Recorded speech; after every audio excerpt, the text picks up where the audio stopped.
Le hemos honrado, bendito Dios y Padre nuestro, con nuestra oración, con nuestro cantar, con nuestras expresiones, Señor, con nuestras manos levantadas, Señor, con el sentir de nuestras almas y corazones, reconociendo su señorío sobre nuestras vidas, reconociendo su dignidad, su majestad, con un sentido de gratitud en nuestros corazones, con un sentido de privilegio, Señor, al tener esta oportunidad de estar ante su presencia, de encontrarnos con usted, de sentirnos especiales, de sentirnos bendecidos.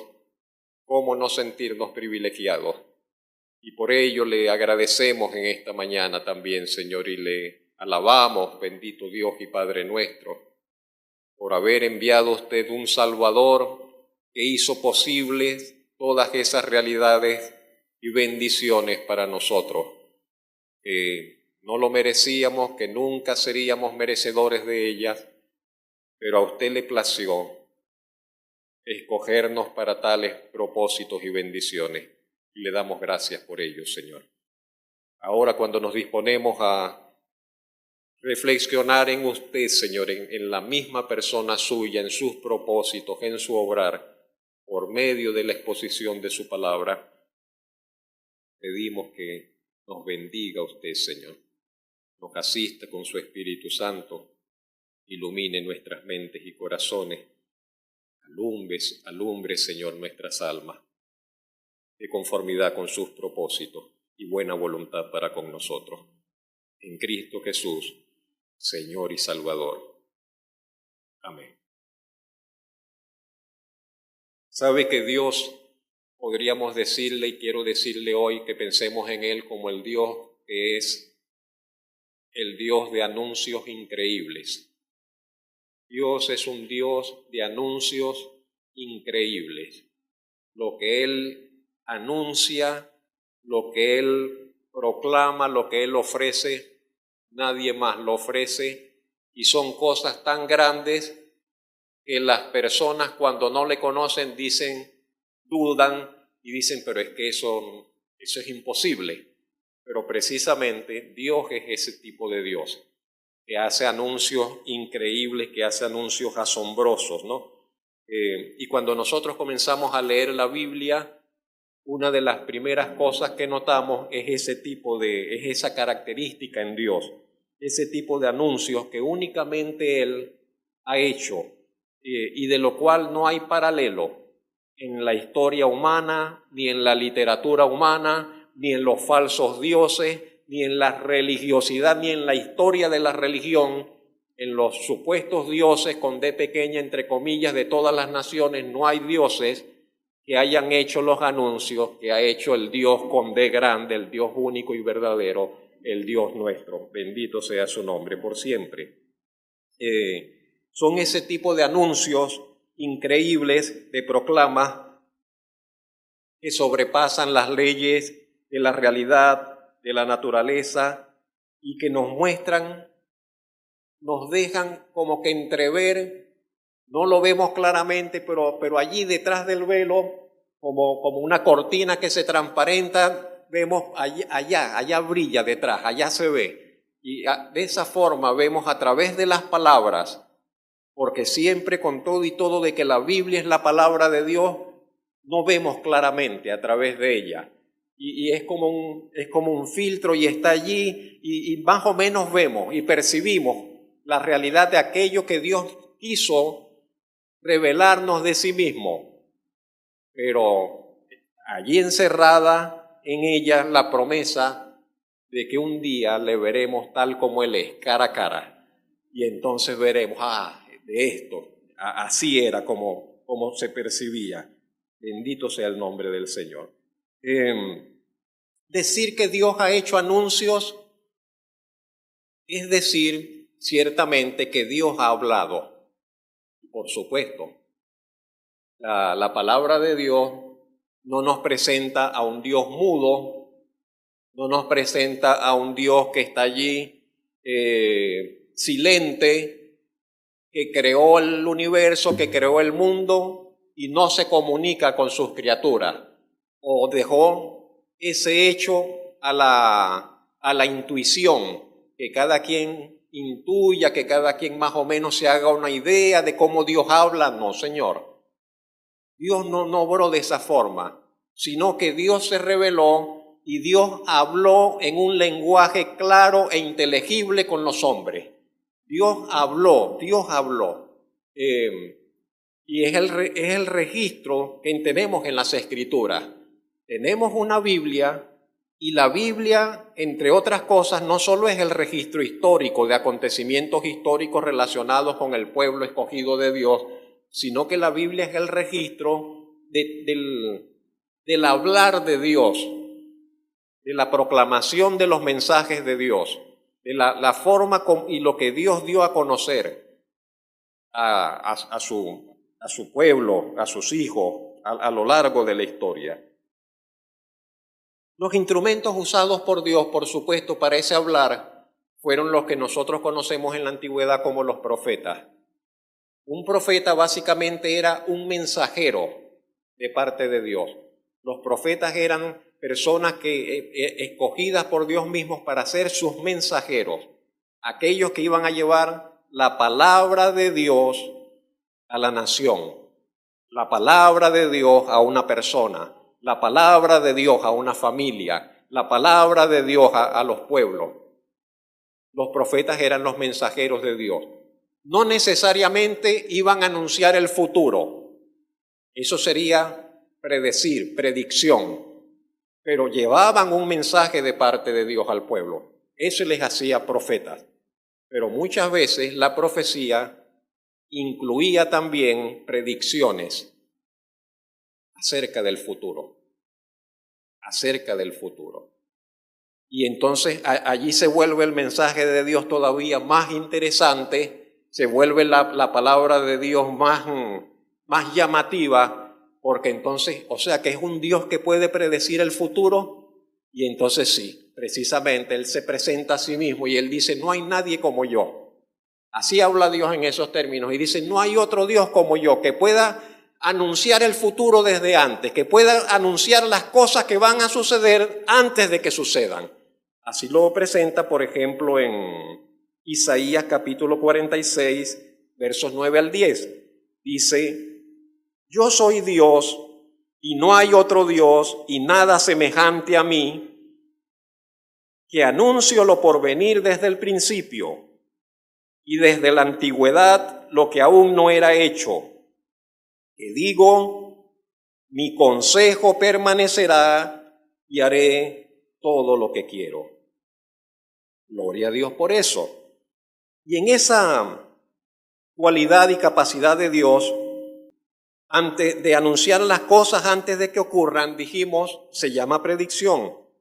En nuestras Biblias hay mucho material predictivo, por cierto, de lo que Dios habló acerca del futuro. En algunos casos, esas predicciones son como muy claras, muy diáfanas, muy directas.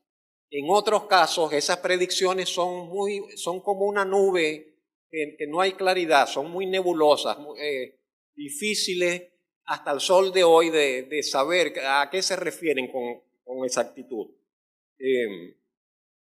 Muchos de los anuncios que Dios hizo en el pasado, en ese pasado eran hacia el futuro, pero hoy nosotros lo vemos, ya son acontecimientos que tuvieron lugar, para nosotros son hechos históricos.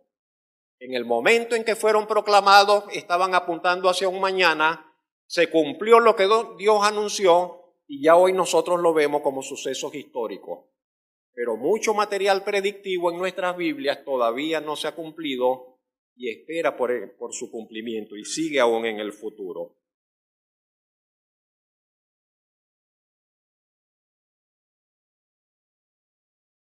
Cuando hablamos un poco acerca de los profetas, de los mensajeros del Señor, la profecía muchas veces era expresada de forma poética, de forma figurada, con imágenes, de una manera descriptiva, pero no directa, de forma simbólica.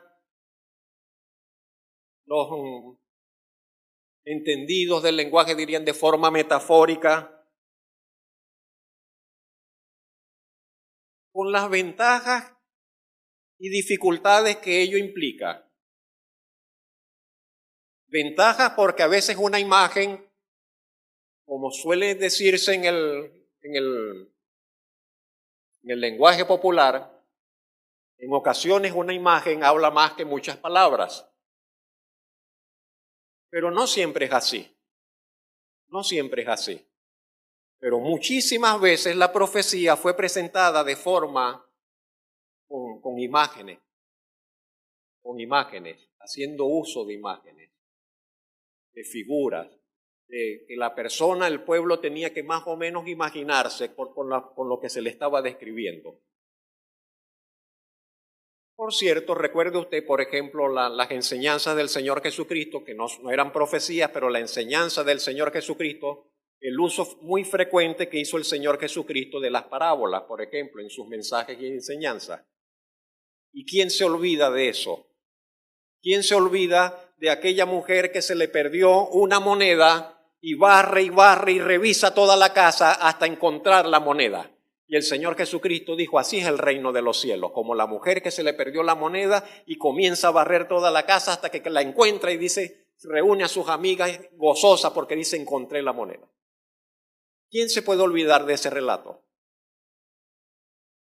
Y de lo que ello está implicado. Entonces la profecía tenía más o menos esa cualidad, esas características. Uno de los profetas más importantes del Antiguo Testamento fue Isaías. 700 años por allí antes del nacimiento del Señor Jesucristo. No fue el que más predicciones hizo acerca del futuro. Ese lugar lo ocupan otros profetas, tal vez Ezequiel. Isaías no fue el que predijo más acerca del futuro, pero sí fue el que más profecías y predicciones hizo sobre el Señor Jesucristo. No hay otro como Isaías, que tanto haya hablado y profetizado acerca del Mesías como él. Tanto que sus escritos en determinados momentos se han dicho, ese es el quinto evangelio. Ese es el evangelio del Antiguo Testamento. El evangelio del Antiguo Testamento es el libro de Isaías, son las palabras de Isaías. Habló sobre el nacimiento del Señor, habló sobre la ciudad donde iba a estar, habló sobre la muerte del Salvador, habló sobre su resurrección, habló sobre su reino, de distintas formas. No las tengo acá, no hice un resumen de todo ello, ¿no? Comenzó su ministerio cuando tenía cerca de 40 años. No sé cuántos están acá que tienen más o menos esa edad y que dicen ya estoy viejo para servir al Señor. Bueno, Isaías comenzó a servir al Señor siendo mayor y estuvo sirviendo al Señor durante 40 años, hasta su muerte, cerca de 80 años. A los cerca de 80 años que murió Isaías, hasta esa edad estuvo sirviendo al Señor. Creo que tenemos tiempo todavía cada uno de los que estamos acá para servir al Señor, hasta el fin de nuestros días. Bendito sea el nombre del Señor. Se podrían decir muchas cosas interesantes acerca de Isaías, que quizás era sobrino del rey, como dice en la tradición, etcétera, que era un hombre que estaba se movía en las esferas de influencia, en la corte, con los poderosos, estaba conectado. Usar la palabra de hoy, tenía conexiones el hombre. Quizás tenía dinero, pero en una de esas estuvo el dramático encuentro con el Señor que describe en su capítulo 6, y bueno, de ello hablaremos en otra oportunidad. Y se convirtió, se entregó, el Señor lo llamó al ministerio y de allí en adelante su vida cambió. Hoy nos vamos a acercar a uno de sus mensajes que está en el capítulo 35 de su libro. Aun cuando muchos relacionan este capítulo 35 con los eventos relacionados con el milenio, con el retorno de Cristo a la tierra, hoy lo vamos a ver en la perspectiva de un reflejo de las obras de Dios sobre sobre nuestras vidas, sobre la vida de las personas. Cuando nosotros estudiamos, cuando nosotros leemos la Biblia o vamos a estudiar algún capítulo, algún verso de la Biblia, algún pasaje, es importantísimo que siempre veamos el contexto, dónde está ese texto, dónde está ese verso, ese pasaje, qué lo rodea, qué hay antes, qué hay después, de qué se viene tratando, de qué viene hablando y luego cómo llegamos allí, luego qué continúa. Eso es fundamental, eso es esencial para no llegar a conclusiones equivocadas, para no llegar a afirmaciones fuera de contexto, para no llegar a afirmar cosas que no se dicen realmente en el texto. Los capítulos anteriores, casi que todos los capítulos anteriores hasta ese 35, pero los últimos capítulos antes de llegar al 35 presentan una especie de resumen de los juicios que el Señor iba a traer sobre las naciones, de los juicios que el Señor iba a traer inclusive sobre su pueblo, sobre Israel, sobre la nación de Israel, sobre Israel y sobre Judá. Ese es más o menos el énfasis de los capítulos anteriores. Y el Señor dijo, voy a hacer esto, y voy a hacer esto, y voy a hacer esto, porque viven de espaldas a mí. Con todo y todo no los voy a desechar. Con todo y todo voy a acordarme de la promesa que tengo con ellos. Pero viene anunciando, hay toda una serie de tempestades, de nubes oscuras en los capítulos anteriores, con algunas pocas excepciones. Y en medio de eso que viene tratando, este capítulo 35 se presenta como un cielo claro, se presenta brillante, se presenta con un sol radiante, se presenta luminoso, se presenta un cuadro glorioso realmente este capítulo 35. Y comienza con las siguientes palabras: se alegrarán el desierto y la soledad. El yermo se gozará y florecerá como la rosa. Florecerá profusamente y también se alegrará y cantará con júbilo. La gloria del Líbano le será dada, la hermosura del Carmelo y de Sarón. ¿Se acuerda lo que le dije de la figura? ¿Cómo se alegra un desierto? ¿Qué es eso de que un desierto se alegra? ¿Qué es eso de que las soledades se pueden alegrar? ¿Qué es eso de que el yermo se puede gozar? Que puede cantar. Todo eso es un lenguaje figurado, todo eso es un lenguaje metafórico. Y ciertamente está hablando y está apuntando a realidades espirituales. Pero vamos a pensar un poco, solamente a limitarnos un poco a las palabras y tratar de ser un poco y decir, puedo comenzar mencionando, expresando, Dios puede hacer ciertamente de los desiertos y soledades lugares de bendición. Podríamos comenzar con esa afirmación. Dios puede hacer que los desiertos y las soledades vengan a ser lugares de bendición. ¿Sabe que es terrible? No lo sabemos porque no tenemos esa experiencia, porque no tenemos eso cerca. Lo más cercano quizás sean hacia Coro, en esas zonas, esas tierras áridas por allí. Quizás lo más parecido, y no sé qué otras zonas de acá del país, no soy tan conocedor de nuestra topografía, de nuestra geografía, pero los desiertos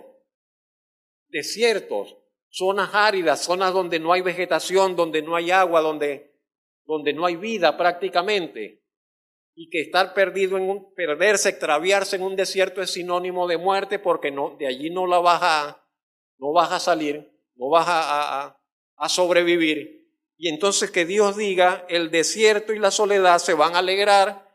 El yermo, y un yermo es un sitio también desierto. Un yermo es un paraje que no tiene vegetación. Y dice el Señor, se gozará y florecerá como la rosa. Y solamente Dios puede hacer eso. Ahora yo quiero expresar la gracia de Dios hace del desierto de nuestras almas. La gracia de Dios hace del desierto de nuestras almas y de nuestros corazones un vergel, un jardín florido, para gloria de su nombre.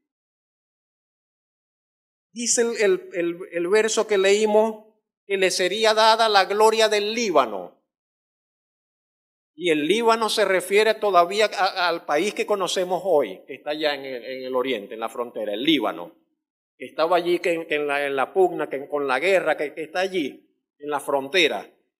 Pero sabe que una de las cosas que ha caracterizado al Líbano, a la región del Líbano, desde tiempos milenarios, es esa vegetación exuberante, que no la tienen otros países que están alrededor. Pero la zona del Líbano, con sus bosques, con algo realmente admirable. En la historia del Líbano, permítame leer, ocupa una característica especial su abundancia.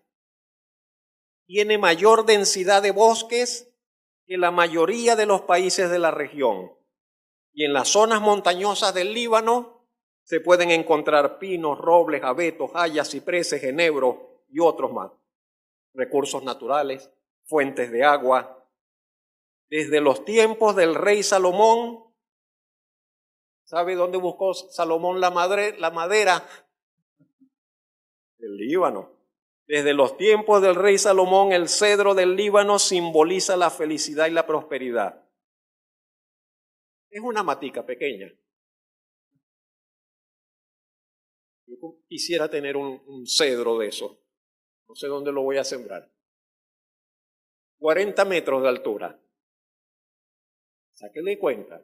Alcanza 40 metros de altura. Puede alcanzar 40 metros. Hay que ver 40 metros de altura. No son los más altos de los árboles, pero 40 metros es algo. Y pueden vivir, ¿cuánto? Haga un cálculo. ¿Unos cuántos años podrían vivir? 100, 200, 500. Pueden vivir 3000 años. Estos cedros libaneses pueden vivir 3000 años.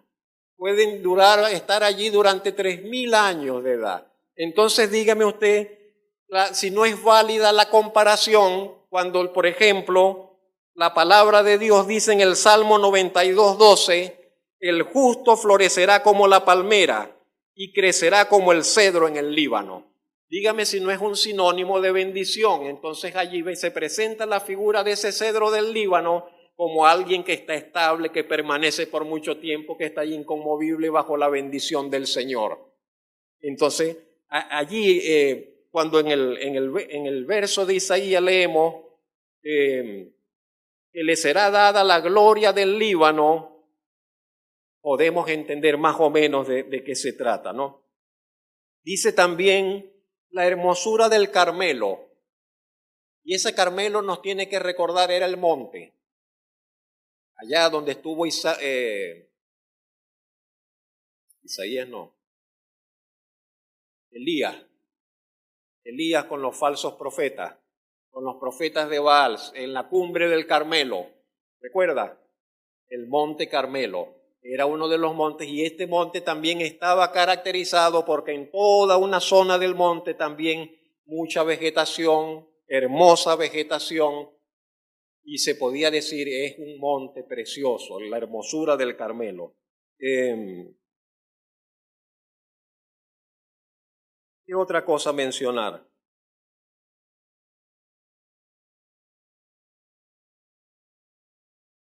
No lo había visto así. Pero, por ejemplo, en Cantares, Salomón elogia a la mujer y le dice, tu cabeza es como el Carmelo. Yo creo que Zoraida se pondría brava si le digo que su cabeza es como uno de los montes de allá de Barquisimeto. Pero Salomón, como elogio a la mujer, le dice, tu cabeza es como el monte Carmelo sobre tus hombros. Qué clase de elogio, pero bueno, imagínense, ese era el elogio. Era considerado un monte realmente precioso. Eso está en Cantares 7:5. La palabra Carmelo significa tierra jardín o jardín de Dios también. Era llamado el Carmelo. Le dice, le será dada la hermosura de Sarón. Y Sarón era también otra zona geográfica allí, una llanura en la costa de Israel, desde Jaffa hasta el monte Carmelo, famosa por su fertilidad y su vegetación. Recuerda un versículo que dice, yo soy la rosa de Sarón y el lirio de los valles, y es que en ese valle y en esa zona de Sarón, al parecer florecía así, de forma espontánea, abundancia de flores, de rosas. Seguimos. Hay una frase que la quise colocar aparte al final del verso 2. Dice, ellos verán la gloria de Jehová, la hermosura del Dios nuestro. ¿Sabe que lo mejor que nos puede pasar en la vida es que veamos la gloria de Dios? Lo mejor que nos puede ocurrir en la vida es que tengamos la oportunidad de ver la gloria de Dios y de considerar, de descubrir, de encontrar, de poder contemplar, de tener la oportunidad de poder contemplar la hermosura del Señor. No sé qué ideas pensamos, qué ideas tenemos, se nos hacen acerca de Dios, pero que la Biblia diga la hermosura del Dios nuestro, la hermosura del Dios nuestro. No importa lo que digan otros, ni quienes lo digan, a la final de esto se trata. A la final de esto se trata de llegar a ver la gloria de Dios, de ser dignos de contemplar su hermosura. Y utilizo esa palabra dignos con toda intención, porque por nuestros medios y méritos nadie podrá ser digno, pero por medio del Señor Jesucristo y de su obra en la cruz, entonces sí tenemos, nos es concedida esa dignidad de poder contemplar, de ver la gloria de Dios y contemplar su hermosura. ¿Qué es lo que podemos hacer? Tomarlo con la mayor importancia y seriedad, considerándonos, examinándonos, de que estamos donde tenemos que estar,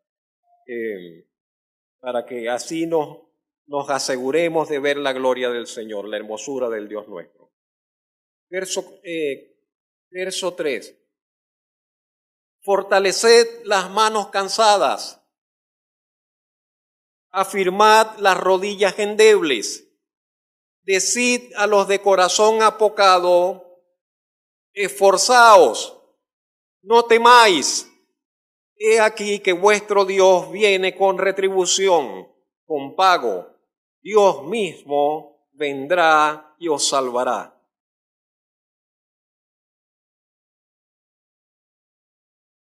Fortaleced las manos cansadas, afirmad las rodillas endebles, decid a los de corazón apocado. Entre los cristianos sinceros hay muchos a quienes en medio de las circunstancias del vivir se le cansan las manos. Creo que en cierto momento es inevitable, creo que nos sucede a todos.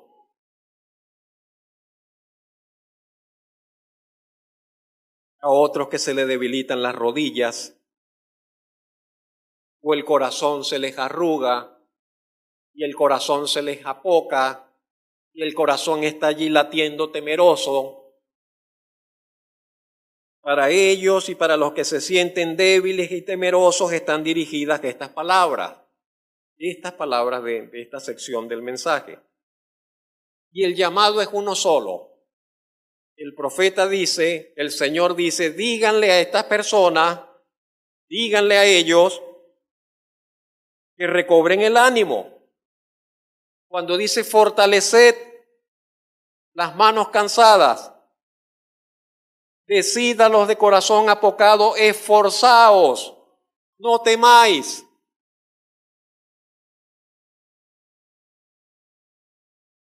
¿Por qué? ¿Cuál es la razón que da? Al final del verso dice, porque Dios mismo vendrá. Dios mismo vendrá. Y Dios viene con recompensa. Y Dios viene con el pago. Y Dios viene con la retribución. Entonces dice, no desmayes, no te canses, no tires la toalla. Dios viene y viene con la recompensa en mano. Dios mismo vendrá, Dios mismo te tomará, Dios mismo te salvará. Es lo que está diciendo el profeta. Y yo me pregunto cuántas veces nosotros somos tentados a tirar la toalla. ¿Cuántas veces estamos pensando en no seguir, en no continuar en nuestra labor? Y cuando eso nos sucede, y a todos nos sucede, en algún determinado momento debemos recordar lo que Dios ha prometido. Nos hará bien recordar lo que Dios ha prometido. Cuando estamos siendo tentados a no servir al Señor, nos hará bien recordar la recompensa. Vale la pena, vale el esfuerzo, vale el trabajo, vale el desgaste, vale el cansancio, vale lo que sea, servir al Señor. Hay recompensa y recompensa que trasciende esta vida. Cuando estamos siendo invitados a sentir lástima de nosotros mismos y dar lugar a la depresión y dar lugar al desánimo, nos hará bien recordar que Dios mismo estará al frente en todo lo relacionado con la seguridad de nuestras vidas. El Señor mismo, Él se ha comprometido a salvarnos y lo hará. Quizás otro no pueda hacer nada por nosotros. Quizás nuestra familia no pueda ayudarnos en la forma como deseamos o quisiésemos. Quizás nuestros amigos no puedan tendernos la mano como nosotros pensamos. Pero dice este texto, Dios mismo vendrá y os salvará.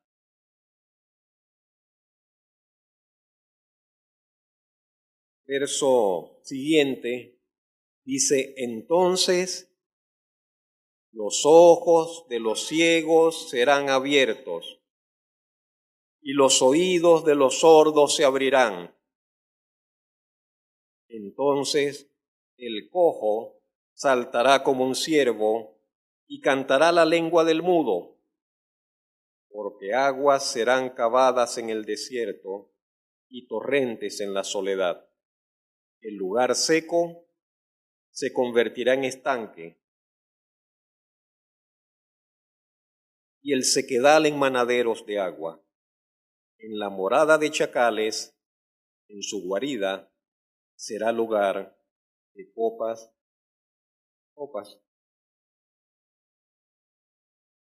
cañas y juncos.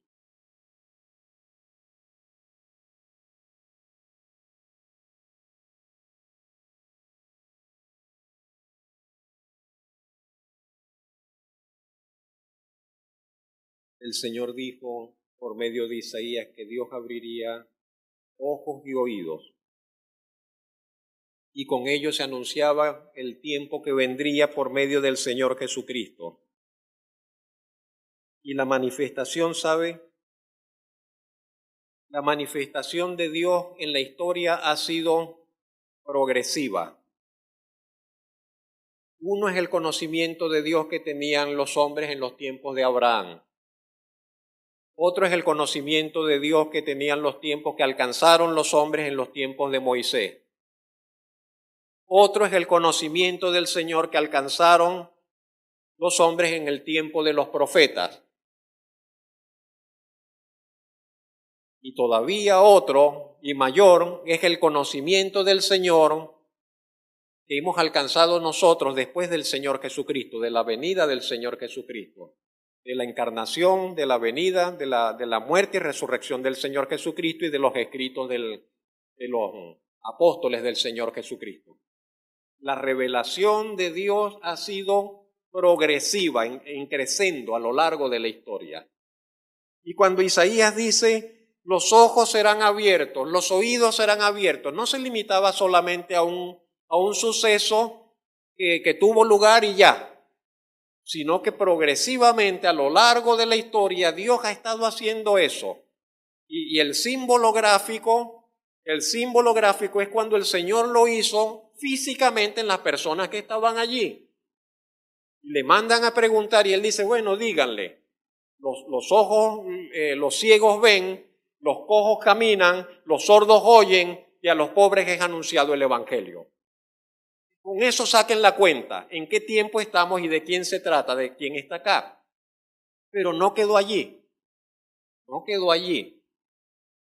Todavía hoy, Dios que está abriendo los oídos, todavía hoy el Señor está abriendo los ojos, todavía hoy el Señor está levantando a los lisiados por medio de la palabra del Evangelio. Bendito su nombre. Y yo me pregunto con todo y todo de que estamos en Cristo y que estamos reunidos acá en esta mañana, si nosotros también tenemos necesidad de que Dios siga abriendo nuestros ojos, de que el Señor siga abriendo nuestro oír, de que el Señor sane nuestras piernas, de que el Señor suelte nuestras lenguas. ¿Y cuántos de nosotros estaremos en necesidad de estas cosas? De ver mejor, de escuchar mejor, de poder hablar y testificar del Evangelio del Señor y estamos como mudos o estamos como ciegos a las realidades del Evangelio y tenemos necesidad de esa obra. En todo caso, el Señor es quien la hace. Y el verso siguiente dice, y habrá allí, verso 8, y habrá allí calzada y camino, y será llamado camino de santidad. No pasará inmundo por él, sino que él mismo estará con ellos. El que anduviere en este camino, por torpe que sea, no se extraviará. No habrá allí león, ni fiera subirá por él, ni se hallará, para que caminen los redimidos.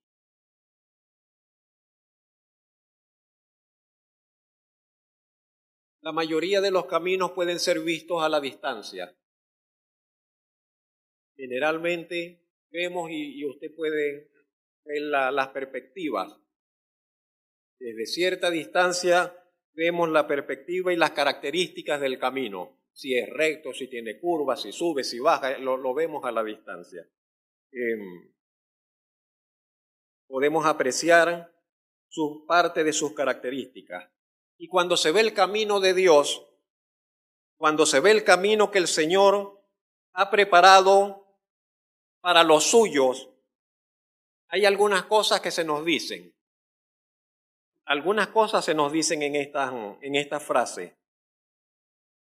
Lo primero, por lo menos así lo expresaré en esta mañana. No es una autopista, no es una superautopista, es una calzada, es un caminito, es una calzada. Esa es la palabra que usa Isaías. Habrá allí calzada y camino.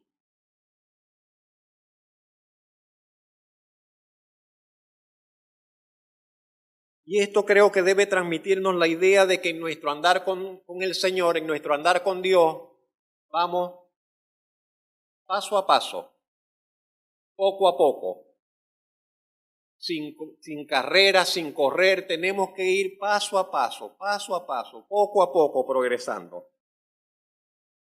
por el camino que Él nos trazó. Y por este camino, porque no hay otros caminos, no hay otro, solamente hay ese camino que el Señor trazó. Segundo, se le llama ¿cómo? ¿Cómo se llama? Camino de santidad. Dice allí en el mismo verso 8, y será llamado camino de santidad. Y esto me parece que es tan importante de tener en cuenta y de recordar en nuestros tiempos, El camino del Señor se llama camino de santidad. El camino que Dios trazó para los suyos, que lleva las bendiciones plenas y grandes de Dios, a esas bendiciones gloriosas de Dios, se llama camino de santidad. El camino que conduce finalmente a la casa de Dios, a la presencia de Dios, se llama camino de santidad. Al festín de Dios, a la fiesta del reino y de la gloria de Dios. ¿Cómo llego a esa fiesta? Tienes que ir por el camino de santidad. No hay otro, y será llamado camino de santidad. Dios es santo. Y porque es santo, desea, ama la santidad. Ama la santidad, aprecia la santidad, la pureza. ¿Y con qué tiene que ver la santidad? Con Él. Se deriva de Él. Le pertenece a Él. Él es santo, Él irradia la santidad. Por lo tanto, los que se pegan a Él, se les pega la santidad. Y lejos de Él nadie puede ser santo. Nadie puede llevar una vida santa si no está cerca de Dios. Imposible, porque la santidad emana de Dios. ¿Sí me explico? Entonces tiene que ver con eso, ¿no? Y el camino de la santidad entonces es el único. Así como cuando el Señor Jesucristo en Juan 14:6, Él dijo, yo soy el camino. Sí, y no hay otro, ¿ves? Pero qué bueno que estamos todos invitados. Qué bueno que Dios invita al mundo entero. Para que se acerque. Por medio de Jesús, todos pueden acercarse. Por medio del Señor Jesucristo, todos pueden acercarse. No importa la nacionalidad, no importa la condición, no importa cuán pecador haya sido la persona, no importa cuán grave hayan sido sus pecados, por medio de Jesús es bienvenido. Y es santificado. Y eso parece increíble. Después que hizo tanto, después que cometió tantas barbaridades, después que pecó tanto, ahora es cristiano. Sí, porque la sangre de Jesucristo nos limpia, nos santifica de todos esos pecados y nos hace personas diferentes por gracia inmerecida de Dios. Bendito el nombre del Señor por ello. Y entonces dejamos los caminos de perdición y de alejamiento de Dios para andar ahora por ese camino angosto, aunque el cristiano se siente muy a gusto en él una vez que conoce a su Señor, el camino angosto, el camino de la vida, el camino del Señor, que aquí es llamado camino de santidad. Es un camino seguro, dice el profeta, no van a subir leones, no van a subir fieras, están ladrando, están aullando, el diablo está, como dice Pedro, como león rugiente, pero el Señor no nos va a entregar en sus manos, en sus garras. Es un camino seguro. Y una de las frases que me gusta tanto de ese verso es que dice, el que anduviere en ese camino, por torpe que sea, así es que dice, por torpe que sea no se extraviará, porque yo me meto ahí entre esos torpes. Entonces yo digo, qué bendición, que tengo esperanza allí. Dice, el que anduviera en ese camino hasta por no entendido que sea, por torpe que sea, pero si ya está en el camino, dice, no se extraviará. Gloria a Dios. Por eso es un camino de seguridad para llegar al encuentro con el Señor. Y finalmente dice, verso 10, y los redimidos del Señor volverán y vendrán a Sión con alegría, y gozo perpetuo será sobre sus cabezas, y tendrán gozo y alegría, y huirán la tristeza y el gemido. Los redimidos del Señor volverán a Sión, dice allí. Sión era una fortaleza en los tiempos de David, que pertenecía a los jebuseos, un pueblo que estaba allí. Y David vino y conquistó esa fortaleza. Era un centro fuerte, un centro militar. Y David vino, hizo una incursión y conquistó ese centro y se adueñó de allí. Y entonces David dijo, ahora esto es de nosotros. Y entonces de allí dijeron, bueno, ahora esta va a ser la ciudad de David. Y de allí en adelante, esa Sión se llamó la ciudad de David. Pero después, con el tiempo, fue incluyendo toda la región, incluso donde estaba el templo. Y finalmente, Sión vino a ser sinónimo de toda la nación, de todo el pueblo, inclusive de todo el pueblo del Señor, de toda Israel, de todo el país. De manera que se habla de forma inclusiva, espiritual, sinónima. Venir a Sión es venir al monte de Dios. Venir a Sión es venir al territorio del Señor, a donde Dios domina, a donde Dios reina, a donde Dios está como rey. La pregunta que me hago es, ¿habrá espacio en esa ciudad para tanto pueblo de Dios? Cuando usted ve el mapa de Israel, pequeñito. Y si nosotros nos limitamos a esa geografía, ¿cómo van a ir todos allá? Imposible. No cabemos. Pero nuevamente vamos. El escritor de Hebreos dice, no, pero es que Hebreos dice, no se trata de esa Sión, se trata de la otra Sión, la celestial. Dice, no os habéis acercado a la terrenal, sino a la Sión, a la Jerusalén celestial, allá donde hay millares de ángeles y todo eso, y de eso se trata. Hay una Sión espiritual a la cual entrarán todos los hijos de Dios, todos los redimidos del Señor, a la ciudad de Dios. Piensen eso.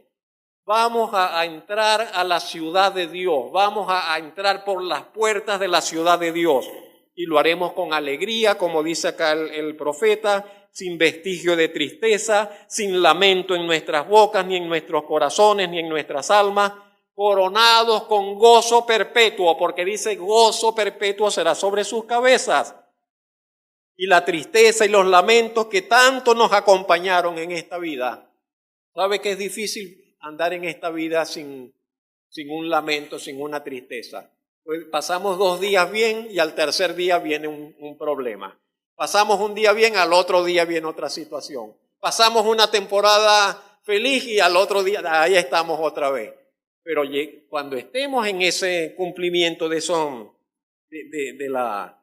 lo que el Señor tiene reservado para nosotros, nunca más ni tristeza, ni lamentos, ni gemidos.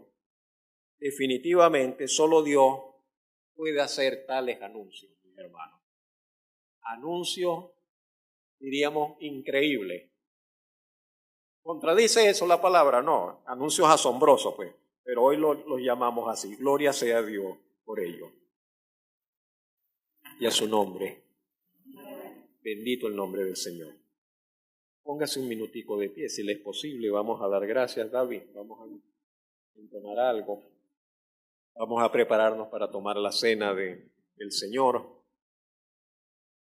Bendito Padre Celestial, le alabamos y le agradecemos por su palabra que nos recuerda parte de lo que usted ha dispuesto y reservado para nuestras vidas, para sus hijos, para los redimidos. Alabamos su nombre, Señor, porque usted es el mismo de ayer, hoy, por los siglos, el Dios que desde antemano, Señor, ha dispuesto todas las cosas para gloria de su nombre y que hizo, Señor, previsión para los salvados, para los suyos. Damos alabanza por estos anuncios que publicó por medio del profeta Isaías hace cerca de 2700 años y que hoy nosotros todavía leemos y vemos, Señor, el reflejo de sus propósitos, la manifestación de su voluntad para con nosotros en ellos. Le damos gracias y que su Espíritu Santo nos asista, nos ayude, nos lleve un paso más adelante, Señor, en todo aspecto, en nuestro vivir y en nuestra relación con usted. En Cristo Jesús. Amén.